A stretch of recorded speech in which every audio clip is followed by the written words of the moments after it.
Bonjour tout le monde, je suis tellement excitée aujourd'hui. D'ailleurs, j'arbore un beau chandail avec des étoiles parce que la personne que je vous présente aujourd'hui est une vraie étoile pour moi. Donc aujourd'hui, elle rit là, présentement, Férouz et Odi découvrent Marcel Lamarche. Marcel Lamarche, c'est la directrice générale du Chaînon et de la Fondation Le Chaînon. Et à chaque fois, j'aime la présenter d'une façon où vous allez comprendre ce qui m'attire, hein, ce qui attire une étoile à une autre étoile. C'est qu'elle a été la fondatrice d'Enfants Retour. Et Enfants Retour, c'est aider les parents d'enfants portés disparus. Et Marcel, elle a retrouvé 122 enfants. Je vous en parle, j'ai des gros frissons, mais je sais que Férouz aussi. Donc, vous allez comprendre pourquoi aujourd'hui, on veut vous présenter, que vous découvriez Marcel Lamarche avec nous. Bonjour Marcel. Bonjour Audie. Bonjour Férouz. Marcel, allô Marcel. Écoute, on va rentrer tout de suite dans le vif de notre sujet. Marcel, est-ce que tu te considères comme une femme spirituelle? Oui. De façon très individuelle et très discrète et très introspective, mais oui. C'est beau. C'est beau. Et Marcel, qu'est-ce qui t'a amené vers cette façon discrète d'être une spirituelle? Je viens d'une famille où partager sa philosophie de vie, ses impressions, ses valeurs, c'était pas tellement valorisé. Donc, j'ai développé ma propre philosophie à moi et de façon interne, intime. Et puis, j'ai continué comme ça. Je suis très à l'aise avec ma façon de comprendre le monde, l'univers, la vie. Je sais, je connais ma démarche. Je la poursuis. Je la poursuis avec les autres, pas de façon individuelle, mais ça se passe en moi. Je le sais. Et j'ai besoin de savoir que l'équilibre est là. Et donc, pour moi, l'équilibre, il est là. Donc, plus spécifiquement, moi, ma spiritualité, c'est plus une quête de sens. Donc, j'ai pas de rituel, je participe pas à une communauté, mais je sais que d'autres font exactement la même démarche que moi. Et moi, ma quête de sens, elle se fait en moi, mais elle se fait aussi dans ma vie. Et j'ai déjà réfléchi à ça. Ma vie est ma démonstration à moi que je cherche des réponses et que, en fait, ma quête de sens, c'est donner un sens à ce que j'ai de meilleur, donc partager ce que j'ai. Mes talents, mes forces, mon amour. Donc, je partage ce que j'ai pour pouvoir recevoir ce dont j'ai besoin. Et ça, c'est ma quête de sens. Et ben voilà, puis mon parcours personnel et professionnel me dit que je suis bien avec ça et tout ça, ça se tient pour moi, pour moi. Wow, ben c'est exactement ça, hein. De toute façon, c'est beau. C'est beau, Marcel, de t'entendre à travers ta quête de sens. Quand je t'écoutais, je me disais, tu sais, tu as beaucoup d'expériences professionnelles, d'expériences personnelles aussi dans ta vie. Si tu pouvais nous sortir un apprentissage ou une grande leçon de vie, tu dis ça, là, j'ai vécu quelque chose puis je le conserve, là, ça a été pour moi une belle leçon, un bel apprentissage, ce serait quoi? En fait, j'en ai beaucoup. Ce qui m'a impressionné le plus dans ma vie à moi, c'est la force intérieure des gens, qui est ignorée jusqu'à ce qu'on ait puiser dedans. Donc, moi, je suis une personne privilégiée. J'ai pas vécu des épreuves qui m'ont amené vraiment à aller chercher la source de l'énergie que je ne connais pas, dont je n'ai pas eu besoin, mais qui est ma réserve à moi. Mais j'ai croisé dans ma vie des gens qui ont dû aller chercher cette source-là et puiser dans cette énergie-là. Et ça m'a beaucoup impressionné. Des parents d'enfants portés disparus doivent trouver leur force quelque part où ils ne savaient pas qu'il y avait cette force-là. De survivre, de continuer, de chercher, de faire des démarches. Les femmes que je côtoie au Chaînon, sont des femmes qui ne s'étaient pas écrit dans leur livre de vie, elles l'ont pas lu d'avance qu'elles étaient pour vivre des difficultés tellement, tellement grandes qu'elles devraient, si elles veulent s'en sortir, puiser dans une source qu'elles connaissaient pas. Donc, ce que ça m'a appris, c'est qu'il y a quelque part une réserve d'énergie pour les grands drames, pour les grandes, grandes difficultés. Puis, et ça, pour moi, ça veut dire que pour les personnes qui sont en situation d'aide, il y a une réserve d'amour pour ces gens-là. C'est ce que ça veut dire pour moi. C'est tellement beau, c'est tellement beau. Puis Marcel, au Chaînon, tu regroupes tellement de femmes autour de toi pour aider à la cause des femmes. Donc, tu as des femmes d'affaires, tu as des artistes. C'est incroyable le nombre de femmes que tu réussis à mobiliser. Puis, vraiment, je me dis des fois, une question à te poser, c'est quelles ressources as-tu en toi pour réussir à mobiliser tous ces femmes-là ou ces hommes-là aussi pour la cause du Chaînon? Quelles ressources tu as en toi? Je pense que c'est ma passion. Je pense que c'est ma passion qui est désarmante. Parce que j'y crois. Parce que j'ai toujours choisi des milieux de travail, donc de développement professionnel, parce que pas du travail, ça, c'est une étape dans ma vie, mais j'ai toujours été, mes choix se sont toujours faits sur des activités, sur des causes qui m'allument. Autrement, je resterais pas. Autrement, ça serait pas moi. Donc, j'ai pas choisi les autres.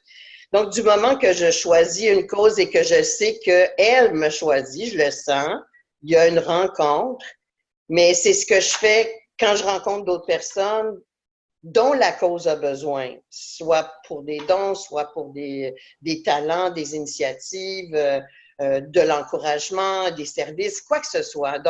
Donc je pense en quelque part que j'ai un talent de communication, je le connais, puis j'aime ça aussi. J'aime beaucoup communiquer avec les gens, entrer en relation avec eux, puis leur faire voir ce qu'ils pourraient faire et être avec nous.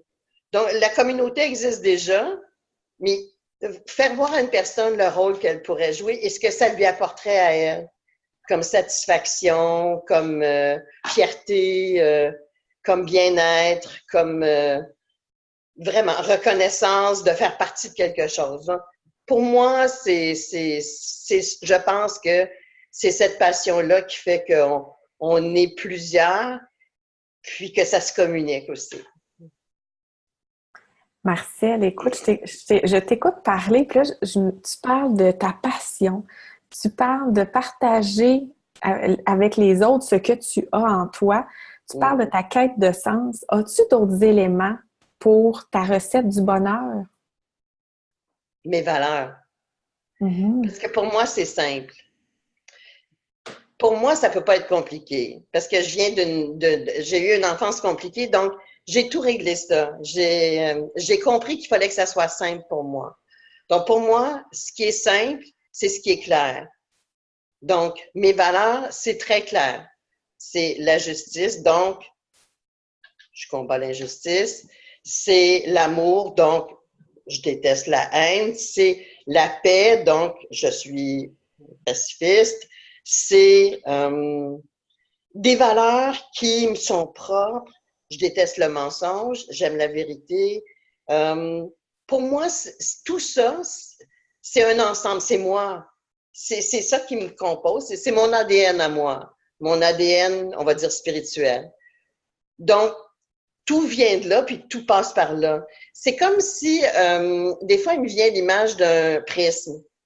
Alors, moi, je suis le prisme de ma propre vie. Donc, ce qui me vient passe à travers mon réseau de valeurs et ce que ça donne, c'est je m'implique, je m'éloigne, je m'attache.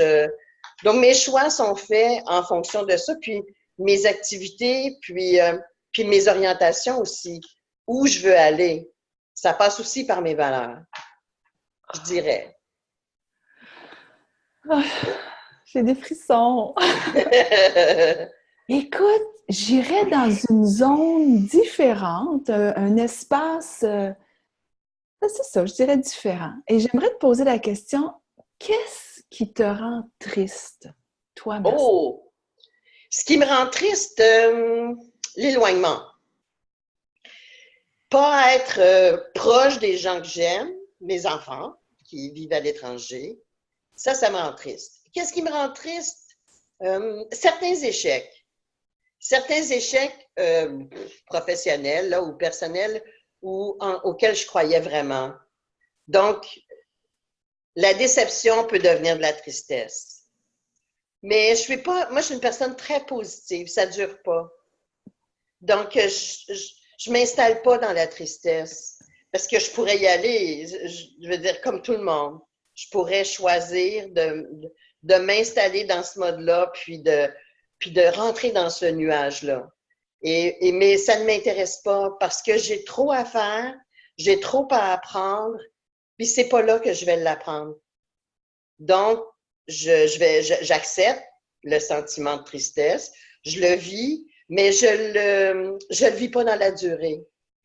Je pense déjà, il y a autre chose.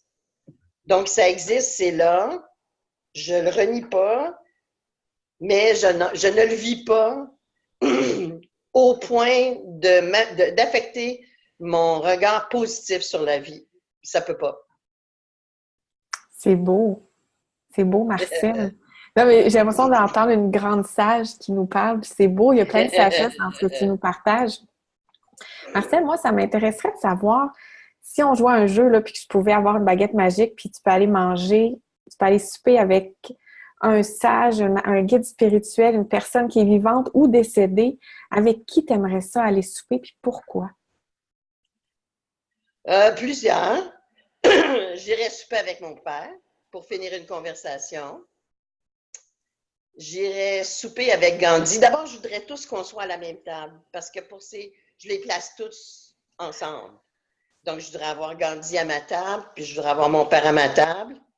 Puis, je voudrais aussi avoir le leader noir qui est décédé là, d'Afrique du Sud, Mandela. Mandela. Oui, donc j'ai même donné mon nom secondaire à une de mes filles.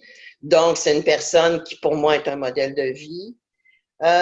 J'aimerais bien avoir des grandes dames aussi. Peut-être Cléopâtre pour savoir vraiment c'était quoi son histoire. Mais je pense que pour moi, les personnes qui m'inspirent sont aussi des personnes qui sont un peu un mystère pour moi.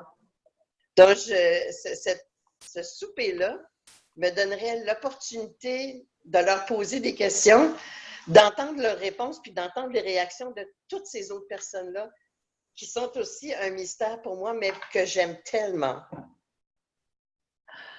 Et moi, je voudrais y être au souper. Il faut qu'on s'invite. Ben oui, ben venez. Pourquoi pas? Écoute, si je réussis ça, ils sont tous partis.